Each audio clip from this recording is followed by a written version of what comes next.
I read your book. It was amazing. And what caught my eye and what I was amazed that early, when you were a child, you realized that you have those powers and you started really going deeper and meditating. Someone actually taught you how to meditate and go through that.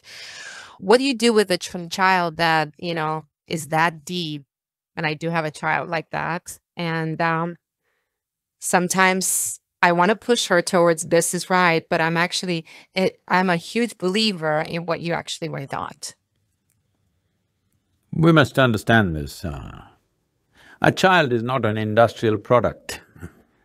A child is a life, a fresh life. You are supposed to nurture this life.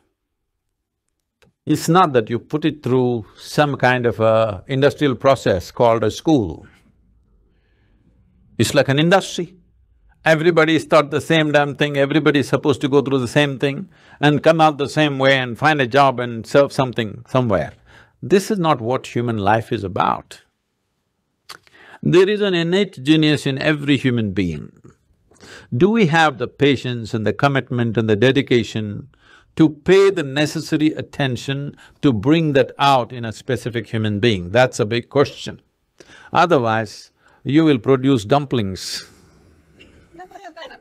all the same, okay?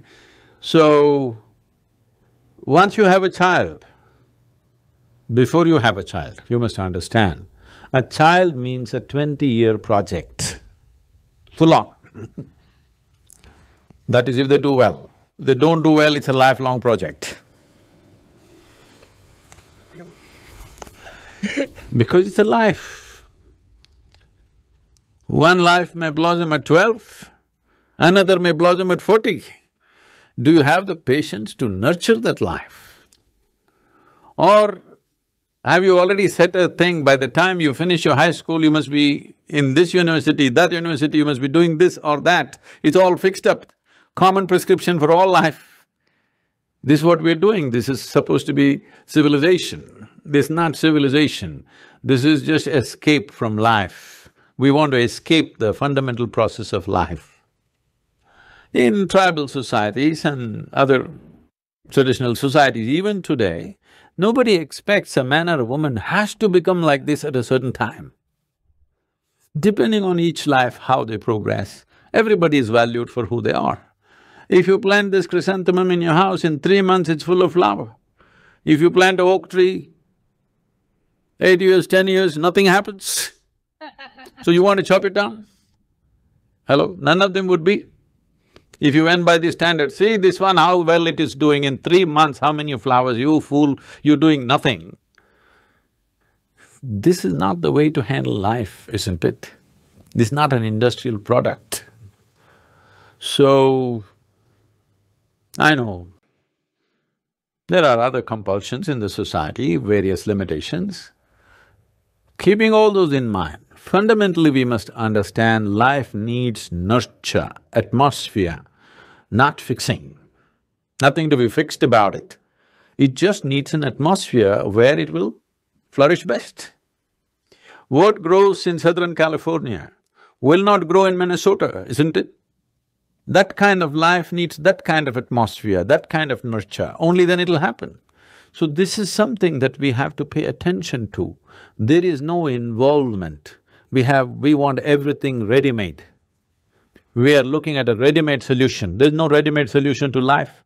Life can only happen with enormous involvement. There is simply no other way to do it. Where there is no involvement, there is no experience of life, isn't it?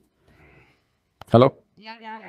Whether it's a simple food that you eat or something that you look at or whom you live with or what you do or at the highest level, whatever you do in your life. Without involvement, there is no life. But right now, modern societies are trying to do life with information, not with involvement. This is a big mistake. You have no information about your child. You can go to all the variety of doctors and get all their ideas about what your child is. All they will tell you is that he's sick in 100 different ways. Okay? No, you don't need information about your child, you need involvement. With involvement, you will bring that life to its best. It need not be as good as somebody else or as bad as somebody else because it's a unique life. Is there one life like another? No. It's a unique life. So, but right from day one, we are comparing it to another life and trying to make it like that one. This is a very cruel process for the child. A child never understands what the hell the parents want. I never understood. Nobody ever explained to me why the hell I should go to the school. So I never went. Because nobody explained to me why I have to go to school. They said, no, you have to go to school. Why? I'm doing fine. Why should I go to school? No, because we think information is going to transform us. No, information facilitates a few things, but it's involvement which transforms us, isn't it? Absolute involvement in something, it doesn't matter what it is. Total involvement with something, suddenly you find that human being is of a different nature, isn't it? So, that's all it takes, involvement.